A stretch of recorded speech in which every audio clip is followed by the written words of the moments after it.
guys, welcome to another episode of Xale Yi Juk Len. I'm Mariama. And I'm Kinneh. On today's episode, we're going to be talking about higher education with a graduate and a student. Hello guys, welcome to the show. Just introduce yourselves to the viewers. Hi, my name's Adama. I went to University of Hertfordshire and I studied fashion design. Hi, my name is Haddy. I go to the University of Edinburgh and I study international relations and quantitative methods. Great. So let's start from the top of higher education. Did you both think that uni was always for you, or were you exploring other routes to take? For me, uni was definitely something, it was like a must. Like, I felt like it was a must. But now that I've finished, I don't think it was something, I could have gone a different route about it. But yeah. Yeah, I always felt like I wanted to go to university, especially because of like the career path I want to go down. But for me, like, I think ultimately the experience that you get from university is very unique. So that was another thing that made me like know for sure I'm going to university. And what career path is that you like potentially want to go down? So like I'm planning on, after my degree, hopefully doing a law conversion and going into a legal field of some sort. But then also like I've got like options like diplomacy, going into UN and just big things like that. Yeah. That's a that's a really smart subject. And because you were saying that maybe you would have went a different way, so what career were you looking to get into and what other options were there for you? It would have still been within fashion anyway. It was more that after I'm finished, I'm graduating, it's more that I've just realised you have to have more experience. So my degree is only just a piece of paper that just says that I've qualified to do fashion. But in the fashion world, that doesn't mean nothing to them. They just want experience. So yeah, you can get a 1 and a first. They don't care because there's no experience. And they don't see how you've then taken what you've learned and put it out in the field already. So it's like now I'm out of having to do free internships with no pay to an extent, and I've had to do that for like about a month, and then I did another internship before that for 4 months, but I did get paid for that, but the pay isn't very great. And I think it's more because of the course I want to do. So I want to do fashion, but there's also different aspects of fashion, and I know I want to do bridal wear, and that's the oldest in fashion is bridal wear and suit making. So everything else such as ready wear, that's a lot easier to get into. But bridal wear and suit making is it's more of an old way of making, and it's harder to get into because one, there's not a huge clientele as much as people may think. So that's something I'm really trying to grasp and trying to put myself out there more. It's not that easy to get into contact with people as well. So I managed to do a bridal intern for a month with a brand designer called Xale Yi Juk Len, who does amazing dresses for people like Maya Jama. Locked in, she made a dress for his wife, which was all over. So that was amazing working with her. And then it's now just like, okay, I've got that experience, what else can I do with it? Just kind of stuck on that basically. And like in terms, because I don't know, like, do you find that they prepare you for, well, it's still early because you're going to second year, but would you say they prepare you for life after uni as well? No, not really. Like, everyone assumes that you get the degree, get the paper, and then the job's going to be waiting for you at the end. But like, there's not enough of a push on how like you need to find internships, you need to be proactive during your degree to make sure that by the end of it you've got the experience and what you need to like get into the real world of work. Because a lot of the time when you're looking at the applications, and I've just been someone who's like looked ahead and planned ahead, but when you look at applications, a lot of the time they'll be like minimum 3 years experience or some kind of experience to show that you've been out there and you've actually been involved with the field and to show that you're actively interested. But university makes it feel like, and a lot of the time there's a lot of like workload and stuff like that, so you get consumed so much by the bubble. So it's like when you find time to get that experience. Exactly. It's very, very difficult to do that. So I guess that's one way like university fails you. It makes you think that you're going to be ready by the end of it, but in reality you're not really. I think it's the 6-month thing that kind of sells everybody, because I think that's what sold me with uni. It was a whole, after you graduate 6 months, but yet again I'm graduating next week, so in a week's time. I still have 6 months to wait for, but it's like when you then get into your final year is when literally from September onwards they're literally like, you need to start applying, you need to start looking, And then for me, I managed to actually score myself a job while I was in 3rd year. Oh, good. And then when I spoke to my teachers about it, they said, you can't take it because you've got too much on your plate. So I ended up not taking that opportunity in bridal wear, which was to be a bridal stylist. So then that was taken away from me because the amount of work I was given. So it's kind of upsetting because when you do leave, those opportunities are gone. And then you're there stuck with teachers that can't help you. For my example, none of my teachers had any, let's say, people within bridal or even in suit making and such. So it was kind of like, okay, so you can help everybody else, but you're unable to help me. And I've made it clear from the very beginning, once I've stepped into the course, that I wanted to do bridal. Like, I've always been very sure of what I wanted to do. So it was a bit like, okay, so now you can't help me, and now I'm finished, so what do I do? What do you do, and no one has the perfect answer because everyone's route is very different when you finish university. And even we've had people that, have you had people come in and talk to you guys about like, next steps? And they've come in and they've literally said to me, it's a very old way of working, and the only thing you can do is call them up and give them a call. What is that? Like, okay, I've called them up, hello, hi there. Sorry, we don't do interns, we're too busy, blah, blah, blah, just cut the phone. So it's kind of just like, then when I went to work for Xale Yi Juk Len, which I just finished about last week, she was talking about how she had to start herself. Like, she didn't go uni, and she's very successful. She's about 24, if I'm correct. Wow. And she's done amazing for herself. She's makes dresses internationally as well. So it kind of makes me motivate, maybe I should just do things for myself. Like, to bounce off that as well, like I've only just finished 1st year, but the amount of opportunities which I've seen pop up, where like if I took it, great, but I can't because it's during university and it would clash with my studies. Like, it's just crazy. And like a lot of the time you hear people saying, like I can't, like, denying opportunities because of university, and so it's a bit weird, and you're in this like vicious cycle of, I'm going to university to get opportunity, whilst I'm in university missing I'm getting those opportunities, you can't take them. So it's horrible. It's all about timing, because I finished uni, and like after uni it's like, okay, what do I do now, kind of, because no one has the answer. And it's like, it's true, because they all ask for experience, and it's like, well, if no one's going to give me the experience, how am I going to get the experience? So different industries work different as well, because I work in media, but it took a couple of years to even get to understand it's who you know, not what you know. So it's all about mingling in the right places as well. So it's a tough world after uni that they don't tell you about, which is scary to tell people, but in the real world it's But I feel like scary. I wish I got told that reality. Exactly. Like, there's so many times when people now come and talk to me, but I'm like, honestly, depending on what you're doing, I don't think uni is worth the time. Because I left uni with, this is where I get personal. So for my personal experience about uni is, I started uni excited and I commuted from home, for example. So obviously I travelled back and forth and it was fun. Like, it wasn't great, but it was like, okay, I'm not having the uni experience, but I'll try and make out of it. I ended up having blackouts. I ended up suffering from anxiety. Oh my God. I now have left uni with pretty much regular anxiety attacks occasionally, which puts my health in risk. And I didn't go into uni with any health problems.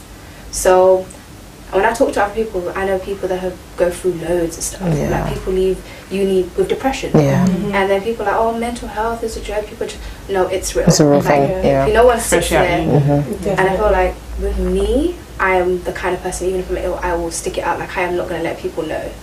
But it's just them ones where it got bad. Like, it got, like, I could be in the classroom, next minute I'm on the floor blacked out. Oh my God. And it kind of made me go, okay, is it worth continuing? Like, my first year, no one thought I was going to come back for my second year. I managed to pass everything. Like, alhamdulillah, like, I don't think I can say how grateful I am. Managed to pass second year as well. And then when I came up in third year, it was like, oh, you're here. I'm like, yeah, I'm gonna get to the end. I might as well. So I do feel like uni, health-wise, that it comes with a lot. It's not just the work and, oh yeah, you know, you might go to a party here or there or manage your time. No, there's far much more. You've got to really be like in the, I think, the mindset to be able to be strong enough to know when to take breaks. Like with me, I was a bit of a workaholic. I want to take breaks. Like, sometimes I could go the whole day without eating and not realise.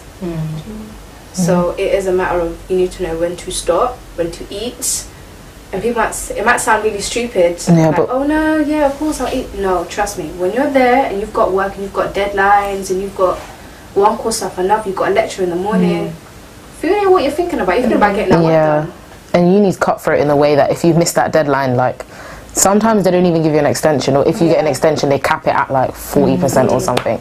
So it is very stressful, and I think people need to speak about like the mental aspect of it, because a lot of people can't handle that, all those deadlines, all those thousands of words you have to write up and go to lectures and everything. So it's good to. I just feel like there's so much pressure on us to do so well. It gets to a point where people actually don't know how to deal with what they're going through. Yeah. Especially like a lot of us are like first generation going to uni, so it's a lot. People might not think it, but it is a lot. You have to see it through, you have to do it. And it's like mum and dad, proud. yeah. So you can't be like, oh actually I'm thinking of taking a gap year. Like they don't know what that is. No one wants that. Actually, I spoke to my parents about having a gap year. Yeah. And at first my parents weren't very, I think it's more that they didn't understand what that gap year was. And for parents that obviously come from back home and come here and they've seen people go to uni, like half our older cousins have gone to uni and graduate, and to them they didn't take a gap year, so they don't know what a gap year is. But it's like, for my friends that did take a gap year, they've gained so much more experience. So now they're coming back when I'm graduating. When they leave, they've already got a job, which I don't have, because I would have had that experience if I took that gap year.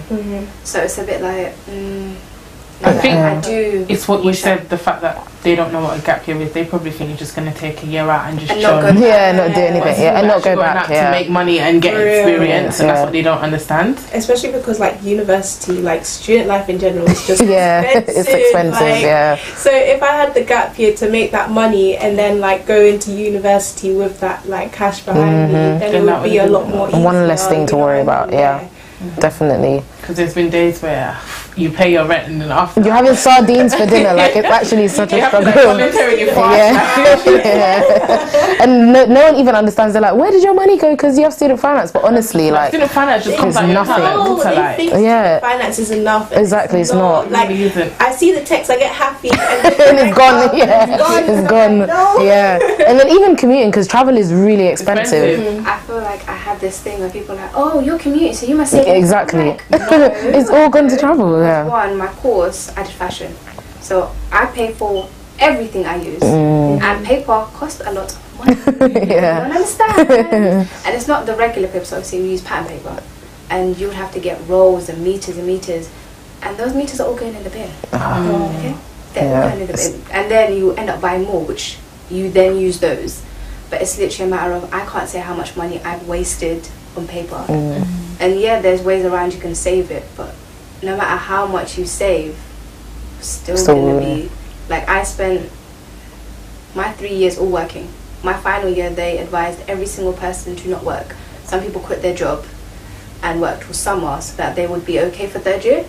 I worked summer and I worked throughout up until my deadline.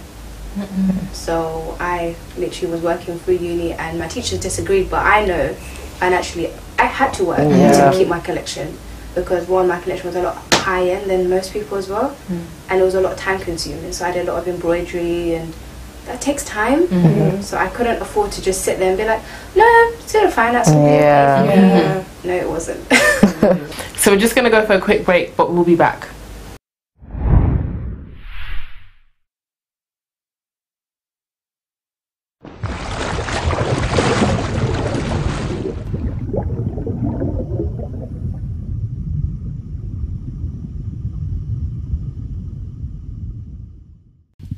Allô bébé, ça va?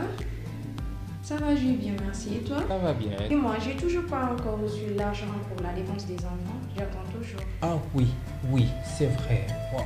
Actuellement, je suis au travail. Je suis tellement pris, mais bon, je sais pas, je pourrais pas me déplacer. Voilà, je pourrais pas me déplacer. Est-ce que je peux le faire plus tard? Ok.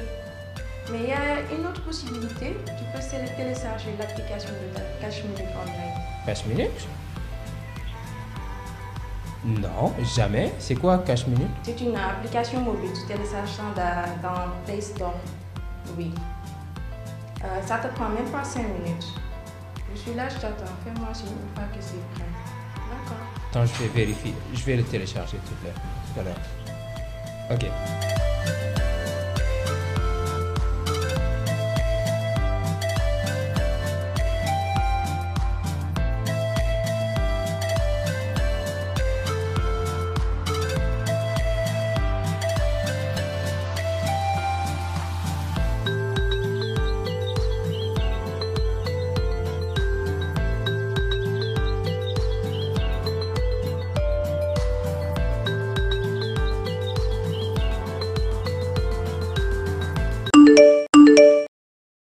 Votre transfert d'argent, code CM, montant.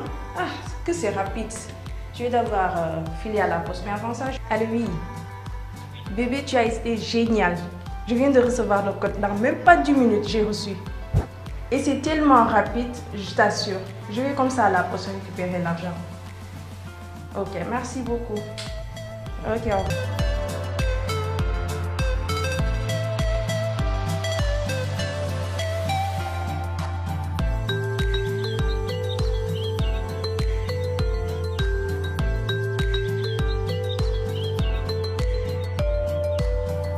Vous vivez en Europe et désirez envoyer de l'argent à vos proches en Afrique. Alors pensez à Cash Minute.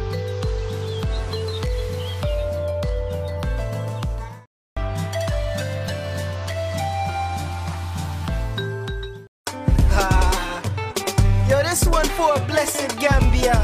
The more we work together, the more we celebrate, the more we come together, the more we celebrate. Come on, let's get together. There's a place I love to be. The Gambia, the Gambia.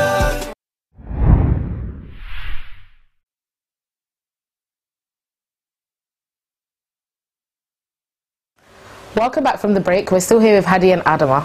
Because even me, like, I moved out for my first year, and by the time I paid my rent, I literally had nothing left. So I literally had to be working, and it's quite hard trying to balance work and uni at the same time, especially when you've got all these deadlines, all these lectures to go to and everything.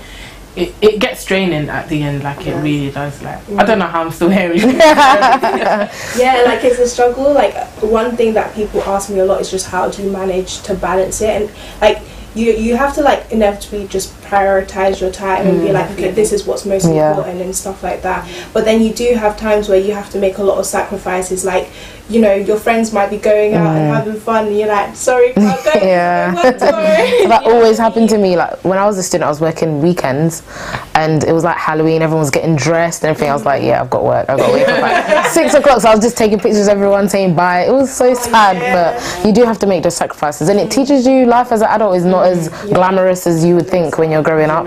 So do you think that moving out taught you a lot as well, like financially as well as independently? Like I think one of the like big things that I can take away from my experience already is just the independence that I gained from moving out and having to live by myself, because when you're living at home you take so many things for granted. You got your rice, you know, there's a washing machine, you can do the washing yourself and all that stuff. But when you move out, like you have to pay for washing, and circuit laundry is so expensive. You know when the app doesn't work, that makes me so angry.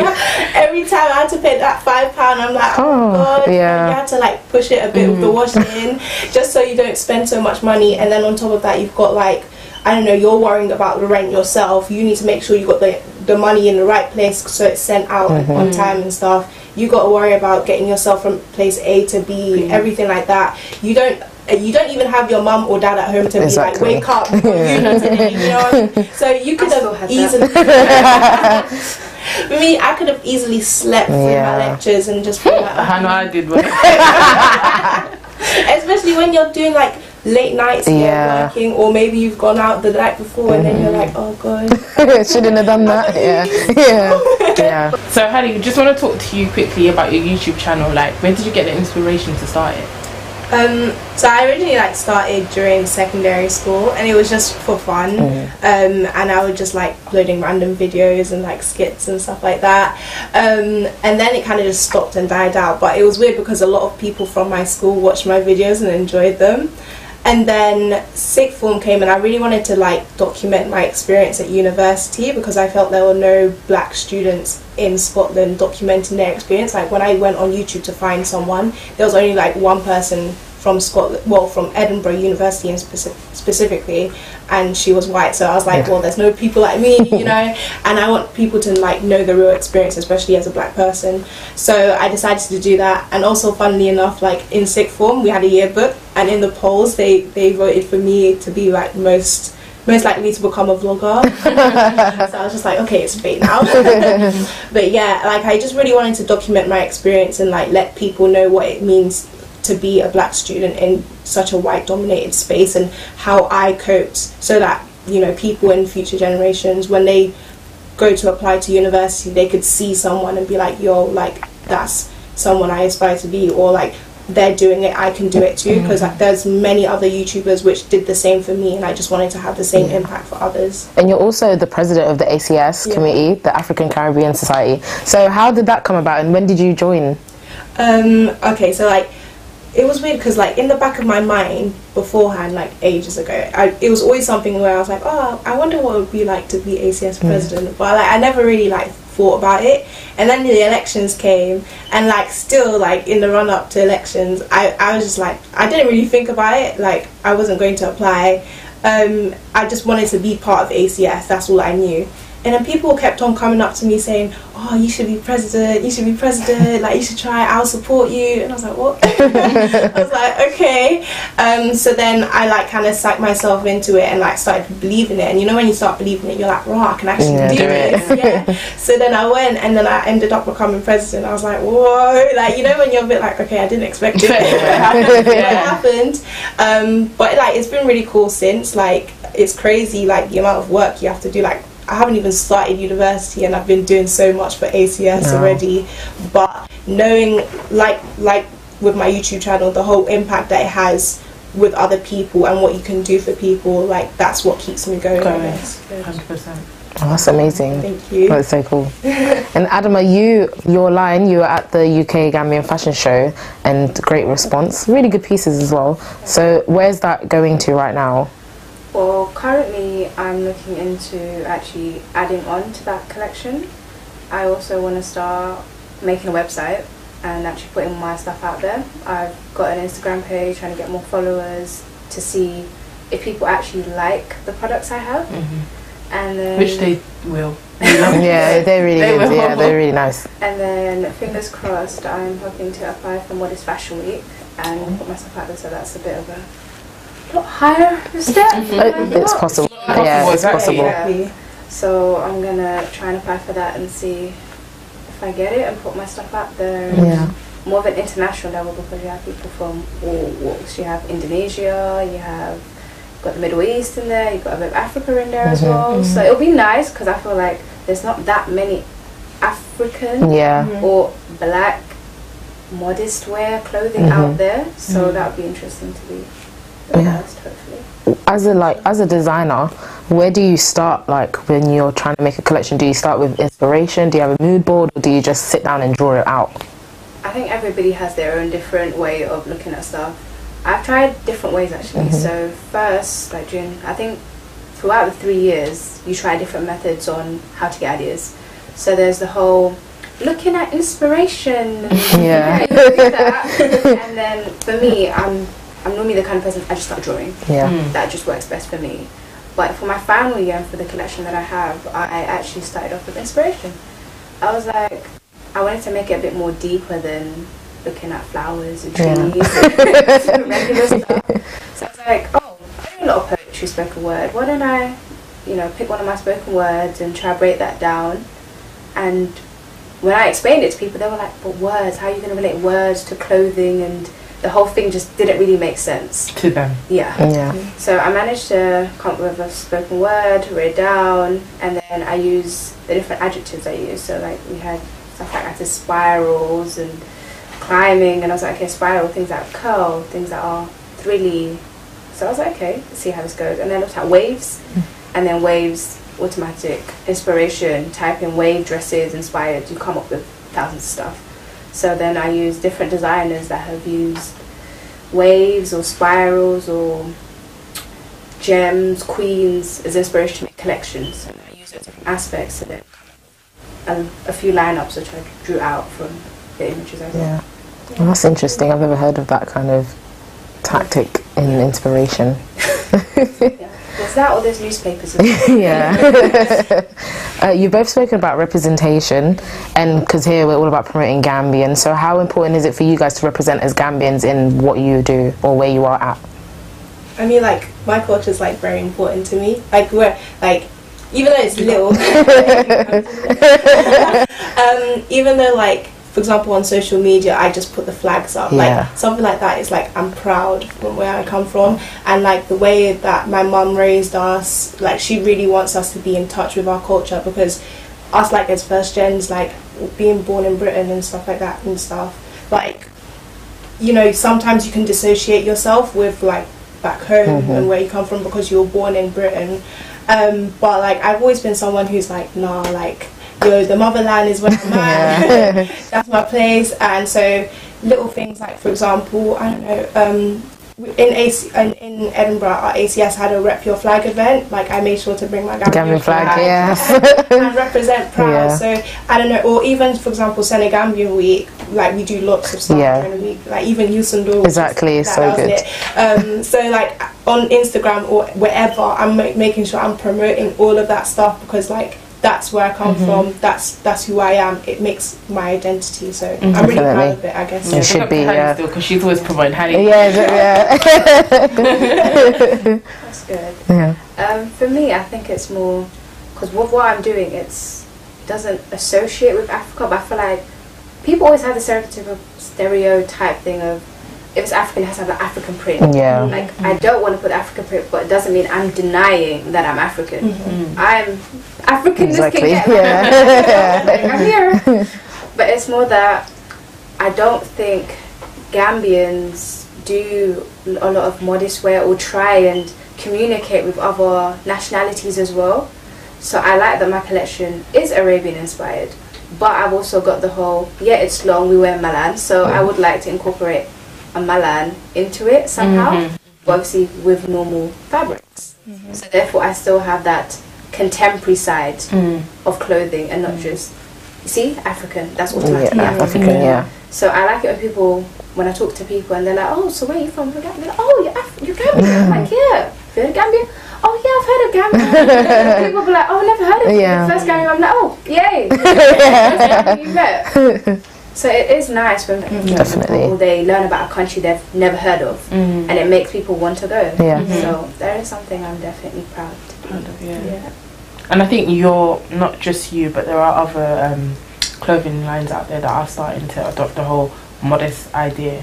For example, Neutral by Fan, she was also at the UK Gambian she kind of has, you know, clothing that it's a modern take on the traditional Gambian as well.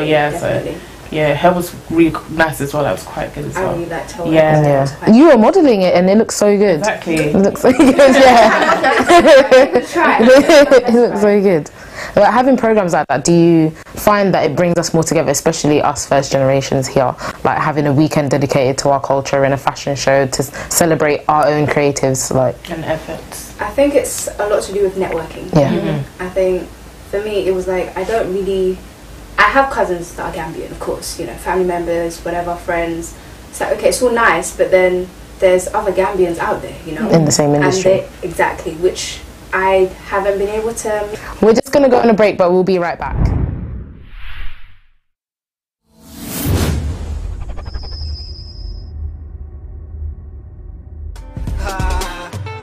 Yo, this one for a blessed Gambia. The more we work together, the more we celebrate, the more we come together, the more we celebrate. Come on, let's get together. There's a place I love to be. The Gambia, the Gambia. Allô bébé, ça va? Ça va, je vais bien, merci. Et toi? Ça va bien. Et moi, j'ai toujours pas encore reçu l'argent pour la dépense des enfants. J'attends toujours. Ah oui, c'est vrai. Wow. Actuellement, je suis au travail. Je suis tellement pris, mais bon, je sais pas, je pourrais pas me déplacer.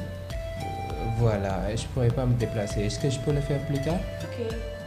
Mais il y a une autre possibilité. Tu peux télécharger l'application de Cash Minute online. Cash Minute? Non, jamais. C'est quoi Cash Minute? C'est une application mobile. Tu télécharges ça dans Play Store. Oui. Ça te prend même pas 5 minutes. Je suis là, je t'attends. Fais-moi signe une fois que c'est prêt. D'accord. Attends, je vais vérifier. Je vais le télécharger tout à l'heure. Ok.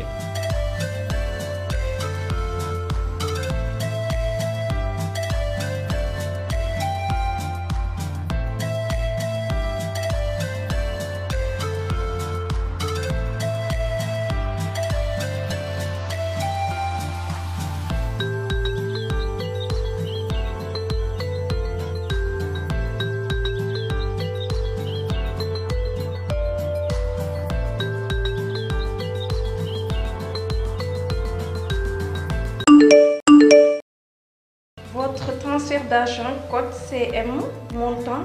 Ah, que c'est rapide. Je vais devoir filer à la poste. Mais avant ça, allez, oui. Bébé, tu as été génial. Je viens de recevoir le code. Dans même pas 10 minutes, j'ai reçu. Et c'est tellement rapide, je t'assure. Je vais comme ça à la poste récupérer l'argent.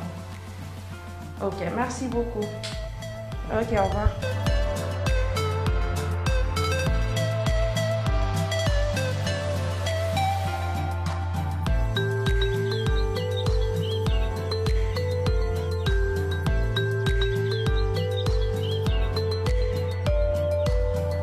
Vous vivez en Europe et désirez envoyer de l'argent à vos proches en Afrique. Alors pensez à Cash Minute.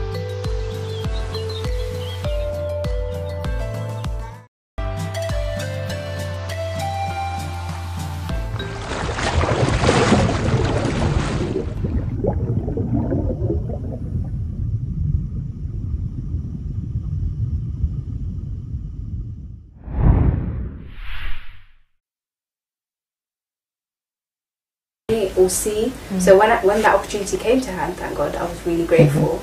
I met people like Kofi who do amazing work, and I'm just like, oh, I didn't even know you were Gambian. And it's like, I have seen his work before, and I've seen people wear it, and I'm like, oh, this looks so nice, not knowing that he is Gambian.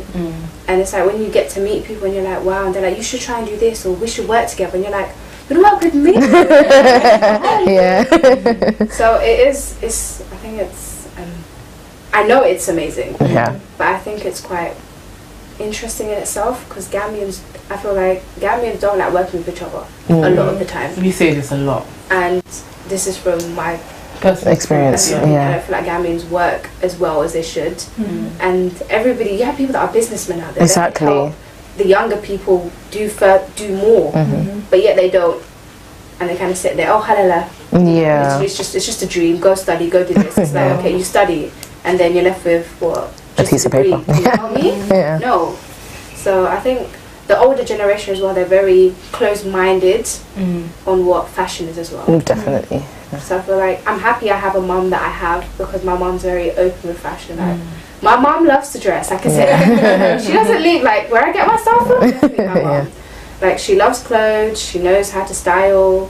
Even my graduation outfit that I'm coming up with, she's like, get this fabric, this style. I'm like, oh, okay, sorry, mum. So I do get a lot of my inspiration from my mum as well, because she loves how to dress. So it does help. That's great. How do you feel? Because a lot of the Gambian people see being on YouTube as exposing yourself, kind of opening yourself up, which is not something that people do very often. So what does that ever come to your mind when you're uploading or anything? Yeah, like definitely, because like with my channel, I always want to be as open as possible. Like, for example, at university with mental health and stuff, like I try to document that as much as I can, but at the same time, that's like you're opening yourself too much, and like you're showing people your problems, or you know, there's this thing where, you know, if you say too much, there'll be like too much evil eye, and like people will start taking that wrongfully. But like, I think when I explain it to my parents and tell them like the bigger purpose behind it, then they kind of get like they kind of understand it a bit more, and it's a bit like, okay, we understand where you're coming from. It's not like you're going out there to brag or something like that. You're doing it to show people that they can come from a similar background and still do the same thing. And plus, like, there's not many Gambians, I guess, like on YouTube, like there are few, but it means that, I guess, like when there's more YouTubers, more Gambian YouTubers there, it means that there's more ground for people to relate on, because like Gambia is such a small country, and like, so a lot of the time it's like, yo, where are my Gambians at? And so if you just have that one Gambian face on YouTube, it's like, okay, now I've got someone, and all the things that I go through, they go through, you know, little things like that. It's about being able to relate, I think. And we, as Gambian kids, I feel like we all have such similar, growing up, such similar things that we see at home, and our parents have incorporated so much of their upbringing in us that we all have the same, like, oh, they don't understand this, or oh my god, yeah, my mum does the same. So it's good to have someone out there that you can watch and be like, yeah, that's me. It's like we can all relate on like the Africa front or the black people front, but then being able to relate on just the Gambian Senegalese front, like that just kind of brings it all down a bit more, and like brings it closer to home, which is a lot better.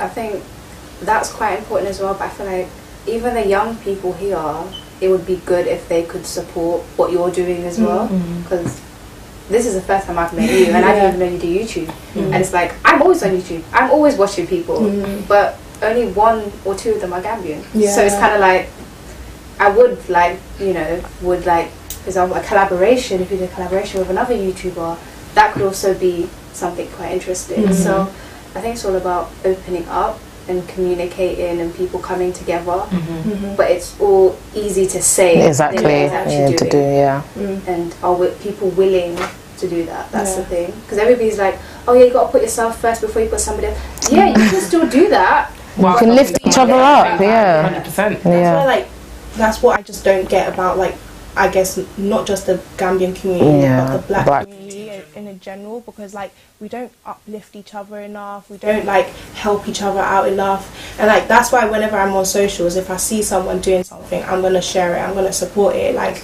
you know, you get bombarded by spam of other people and what they're doing, but like it's important to like just show people what they're doing, because that's what we're lacking. We're lacking those foundations to be able to like grow as a community, so that we're in those bigger positions. And you know, you get one person up there, and then they can start getting more people up there, and then that's where representation increases. That's where you get people, little kids at home, looking at the TV and saying, oh, that person's just like me, or I want to, I want to be like that. You're just uplifting people as time goes along. Definitely, but it is our role now for us to be able to do that, because we're in a space of so many opportunities. So once we're in a place where we can be lifting everyone else around us, then hopefully it will be something great, because there's potential. And you know, you get excited when you meet someone, you're from Gambia, oh my god, I'm from Gambia, and it's like you just and it's like, oh my god, and then you find out your mum knows their auntie kind of thing, exactly. So it just makes sense in a place like this for us to just help each other out. But and I feel like it's easier nowadays as well with social media. Social is definitely so easy. Oh my gosh, I found the Gambians. It's a whole community in itself. So like a simple like, it's actually a form of support, because someone else can see, okay, this person's like that, let me check it out, and then they might actually be interested in it. So I think it's so important to just, it takes literally 1 second, like literally. My fashion stuff is like, I have promoted as much as I can on my social, but then that's all you can do. It's like I have people that see it, and that's it. You're supposed to like, especially when it's your friends as well. Like, you're not really supporting me like that, but when you've got your stuff, I'm all there. Support, I'm hands down, like I'm here. Like, need an extra hand? Yeah, you want me to repost it? You know what I mean? But I think it's that kind of experience that makes people think, oh, I need to think about myself, because maybe you give your all into someone else, they don't give it back to you. So then, and you can't rely. I've come to this, I've always been the kind of person, I don't rely on anybody. Like, yes, I live with my parents, but even my parents know, like, I could need something and I wouldn't say anything. I would find a way to figure it out before. They would always be my last resort before I ask them anything. And I know it's not the best, but sometimes at home, obviously, you're like lived on campus, you have lived on campus. So you've had that independent where, you know, I have to do this for myself. Well, I'm still at home, but I still make sure I do things for myself. I don't have to ask them for anything. So I feel like for me that's still quite important. Like I want to be independent as well, but it's hard to be independent when you're still at home. Just gonna drift into being the only female because 3 of us have younger brothers. How was that? And especially oh yeah, sorry, oh my bad. But yeah, how was it like? How did your parents react to you leaving home as a girl? Because I know when I was leaving, it was like, why are you going? You don't need to go. But then when it's boys, it's no problem at all. It was like, a lot of the time they were probably like, wow, like there's so many good universities in London, why can't you stay? It will be so much cheaper. But I knew in myself I had to move out because, like I said, you gain a lot of independence, and I wanted to get that full-on university experience. And so yeah, I guess to some extent my mum was more concerned as well because I'm a girl. Like there's only so much she can do from London to protect me from what's going on in Scotland, but she also had to trust that she'd raise me right, and like all the lessons that she taught me I would like take on and like carry on when I'm like living life out there. And Adama, even though you stayed at home, like growing up, do you see a difference growing up with brothers? Yeah, most definitely.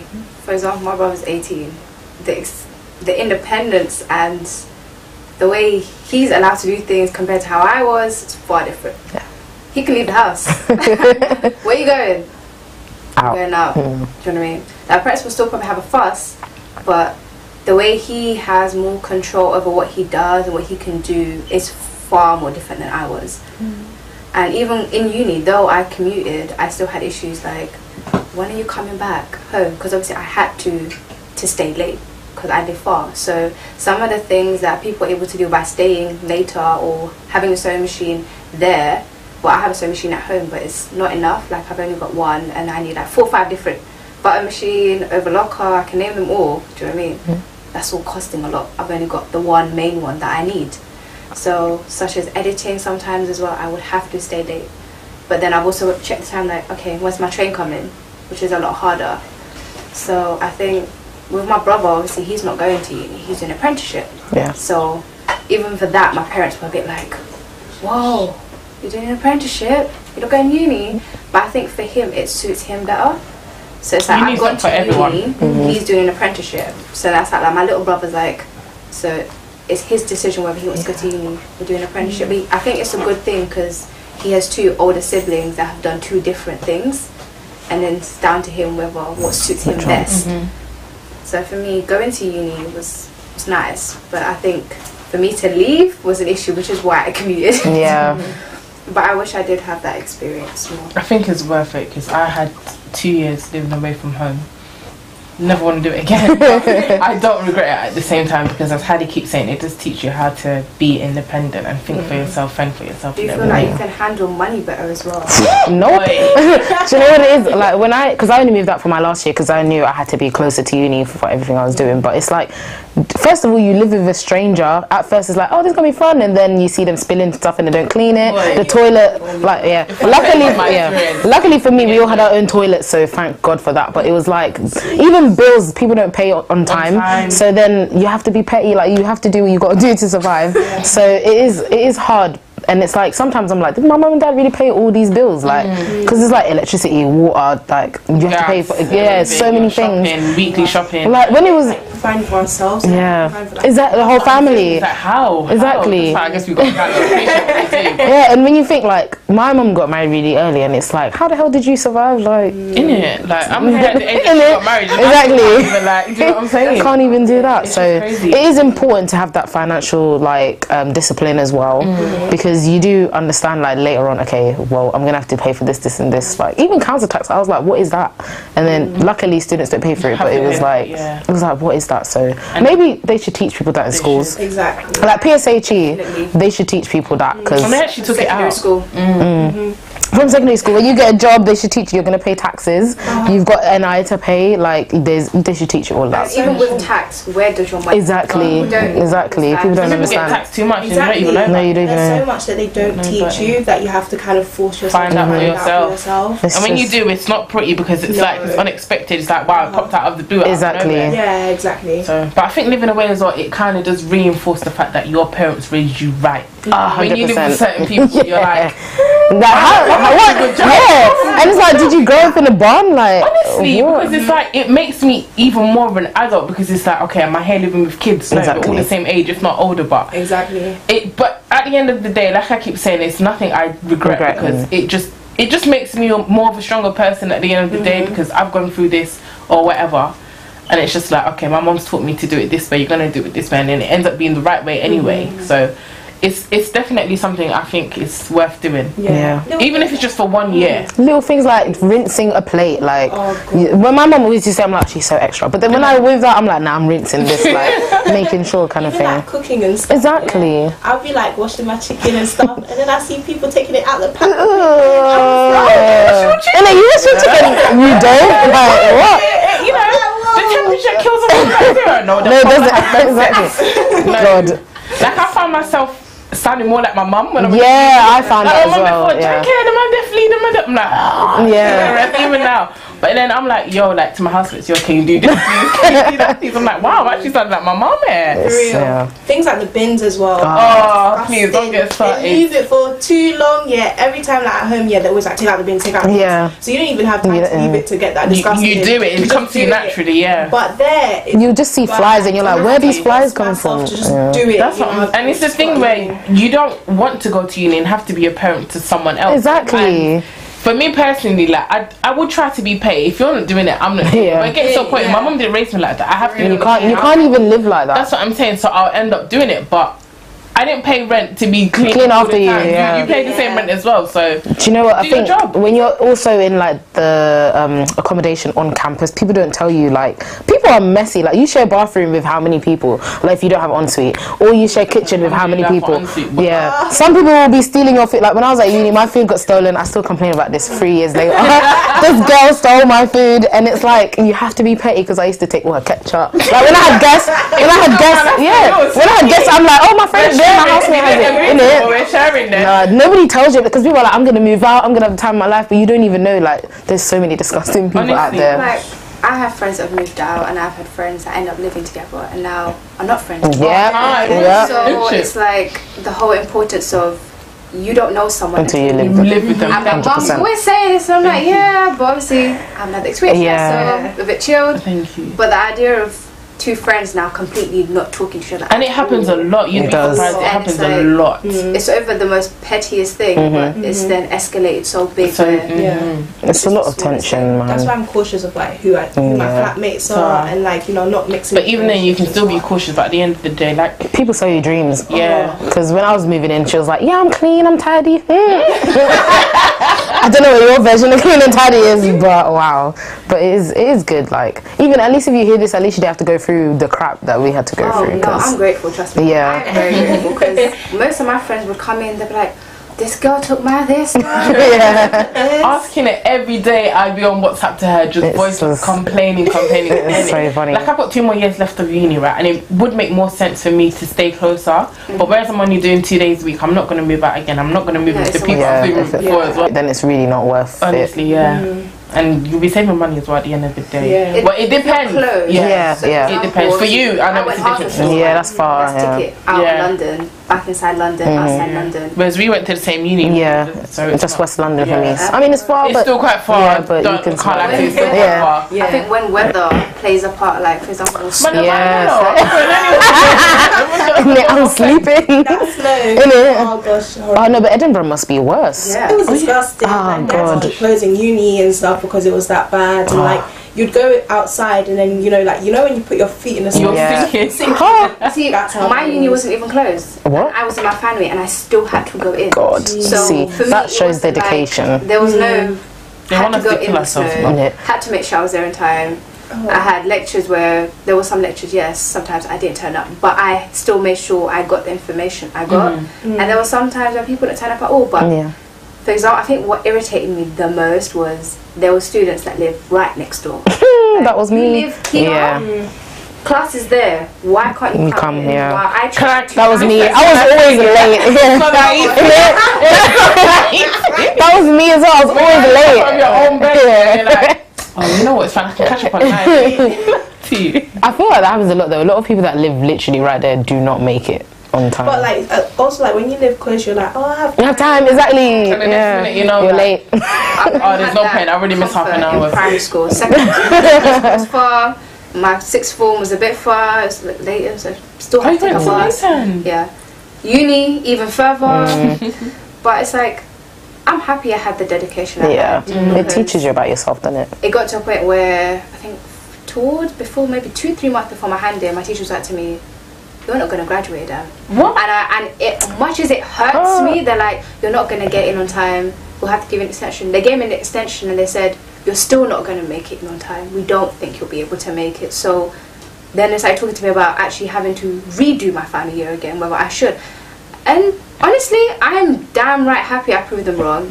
Like, with all the barriers that I had, they were literally like, "No, damn, I don't think you'll be able to do it." Like, Damn.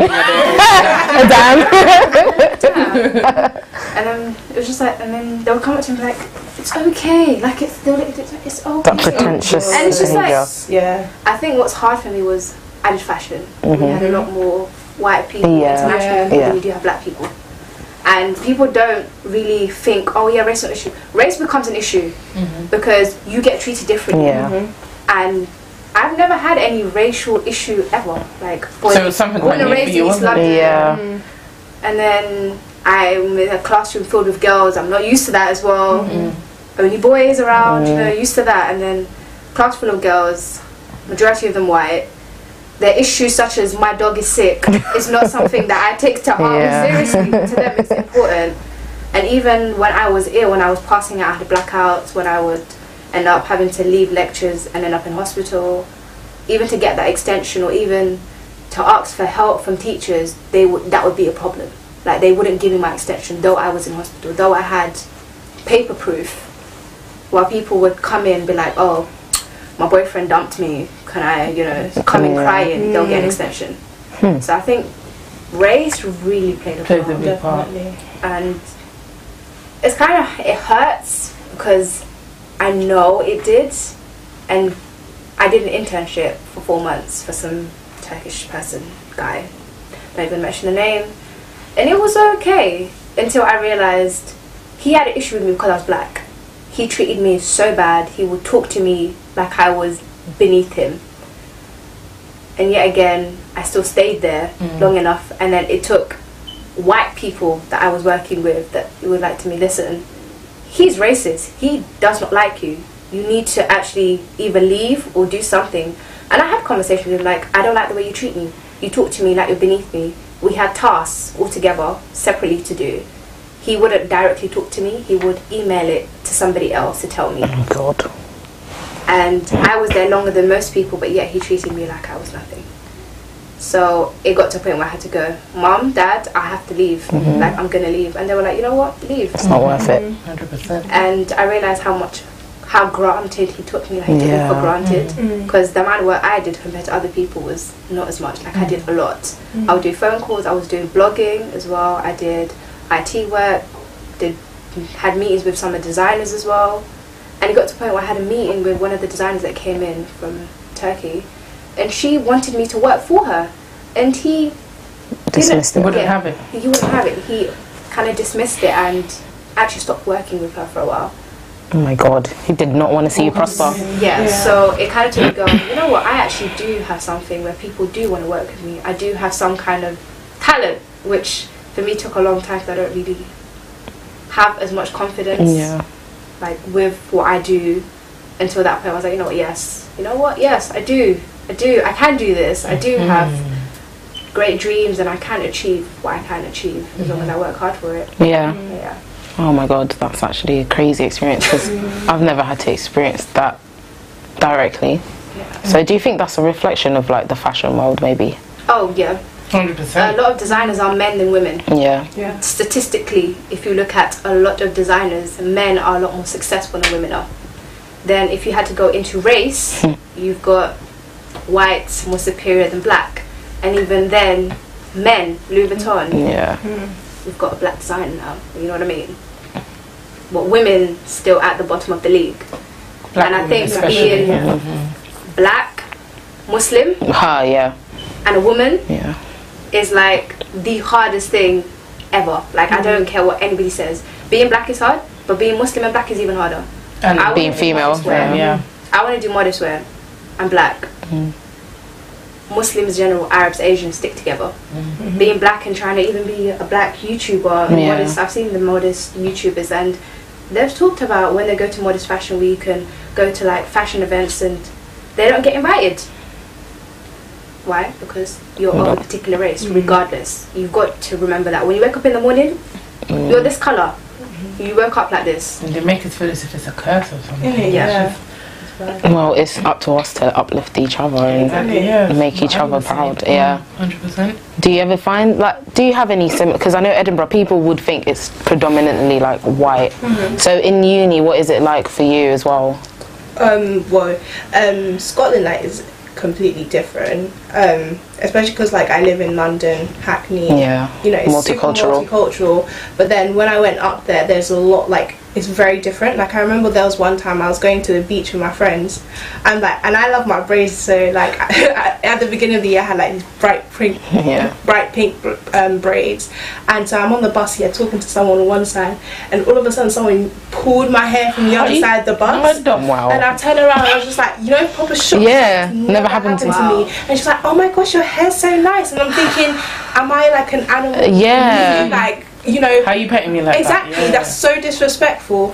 But it's like you have to get used to things like that, which is not like, you shouldn't have to, but then it's the only way you can cope with the environment. Because if you don't do it that way, I'm gonna switch. Exactly. And it's not gonna be pretty. Exactly. And in every situation, it's always the black person who's like the bad person. So no matter how you react, you'll always still be seen as the aggressive one. I'll be seen as the angry black woman. I'll be seen as the bad person. Like I was involved in some racist incident at uni as well, and then like obviously like my initial reaction was, oh, I'm going to take it to Twitter, I'm going to tell people, boom boom boom, and I'm going to vent.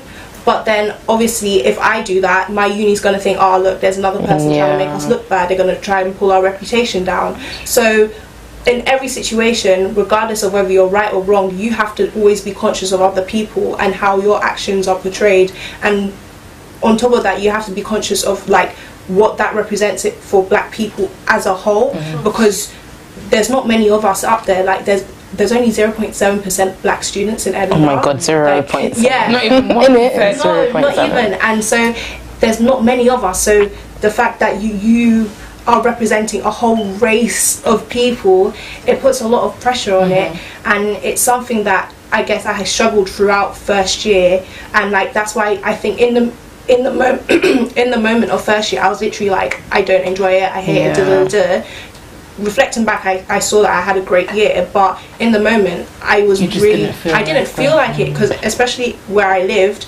I was living with 10, like there was 10 girls in my accommodation on our floor, in our apartment, in our flat, and I'm the only black girl. They'll have like pre's in their kitchen, and I'm just here like, okay, but I can't listen to the music. Like, you know what I mean? Like people will be like, oh yeah, like, oh, take the aux cord, like put your music. And I'm like, I put on some songs, anything.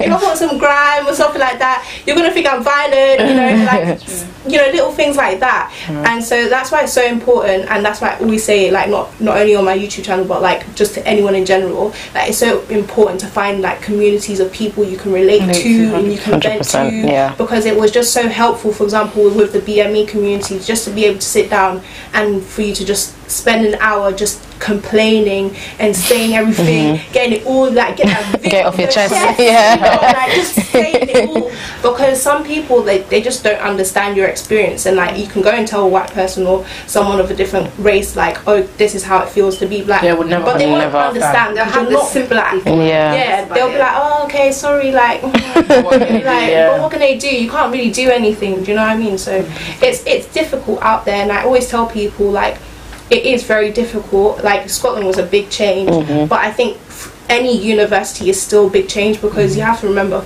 black people are only like 3% of the population of the UK, so we're not the majority at all. Like, so, and London is such a bubble, so we're not used to like exposing ourselves to those kinds of environments. So that's why it's important that you do expose yourself and realize that in the working world it's going to be more reflective 100%. Of that, and that's what real life is going to be like, so that you can adapt and you can get used to what to do, what not to do, how to like cope.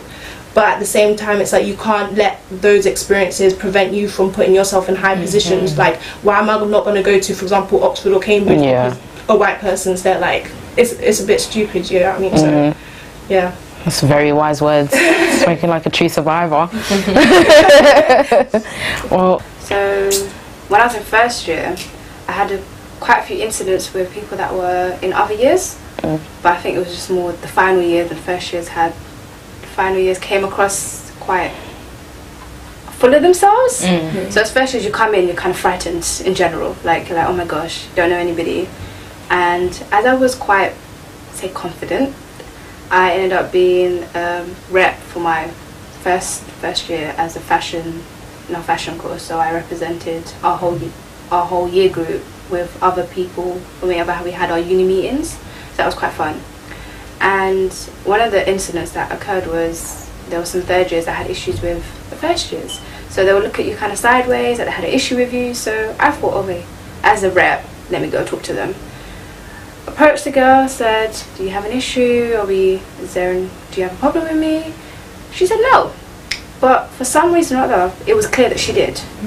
And it got to a point where she came up to my face and was like, what are you going to do if I annoy you? Just talking absolute rubbish. And I was like, okay, what are you going to do? Like, what are you actually going to do? And it got to a point where it didn't get physical, but it could have gotten physical. But I didn't allow it to get physical thanks to my friends. And the teachers, when speaking to us, they said to me and my friends, which were black, that we don't condone violence in this university.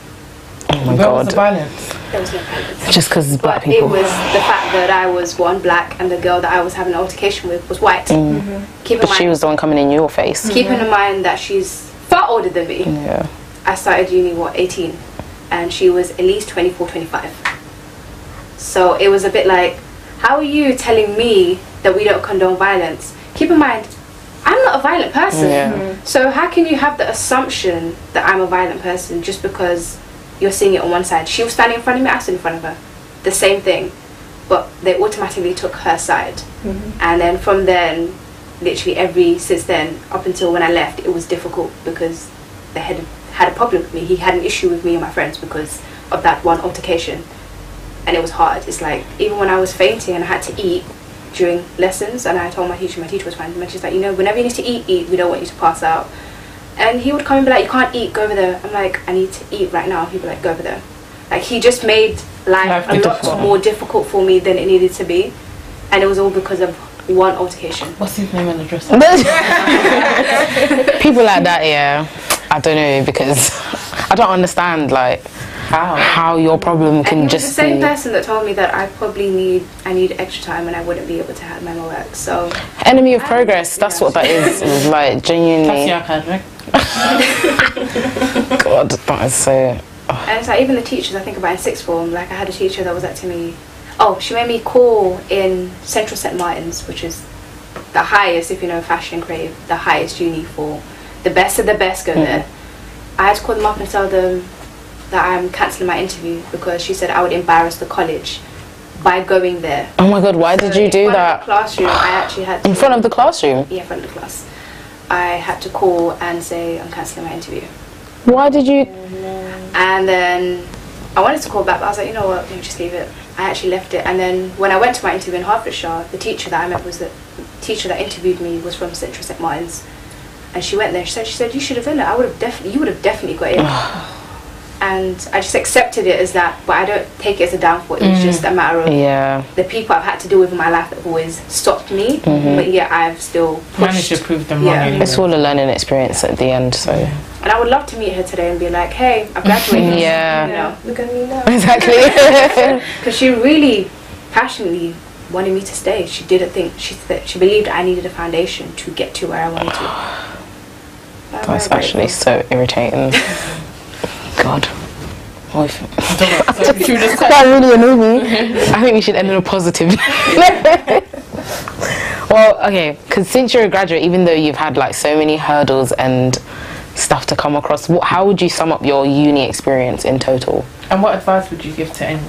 Especially in the fashion world, because you know there's other options like apprenticeships and gap years and stuff. I would say if you are someone who wants to do fashion, and not just fashion but creative subjects as a whole, it will cost you a lot.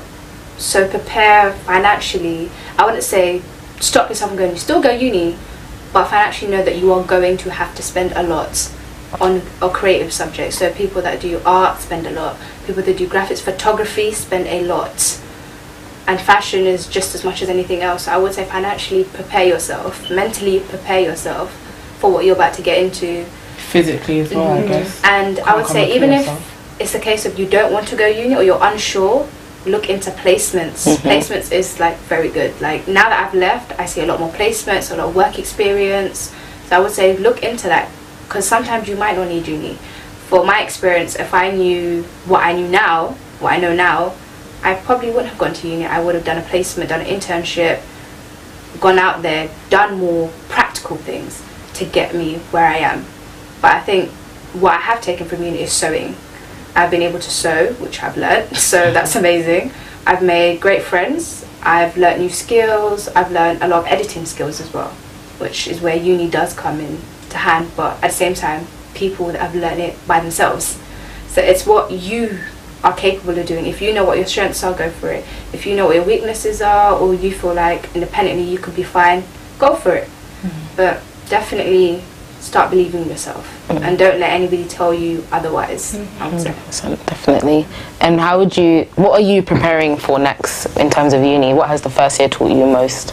I guess first year has just taught me a lot about independence and about like the people you will meet in just general, like in life, and just like how to respond to situations, like, or just being outside your comfort zone.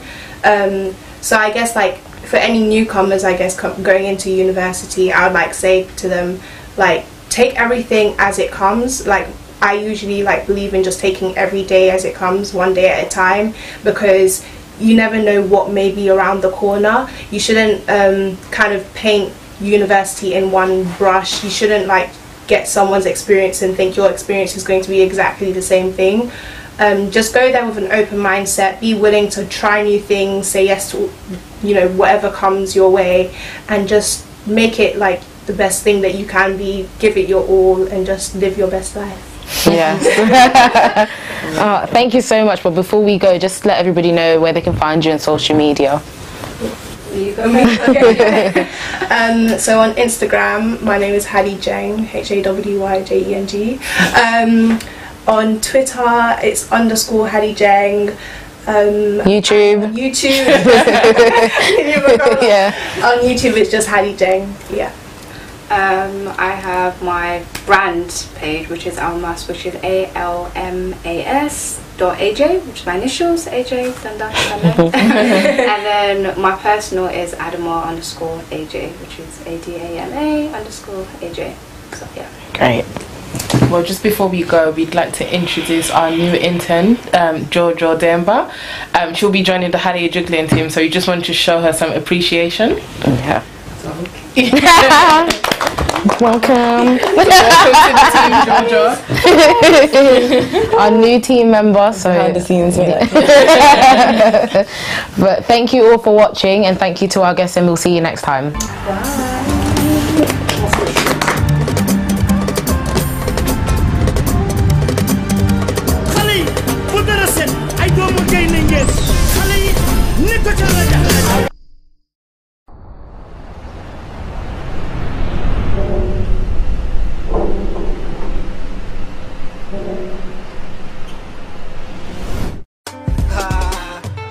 Yo, this one for a blessed Gambia. The more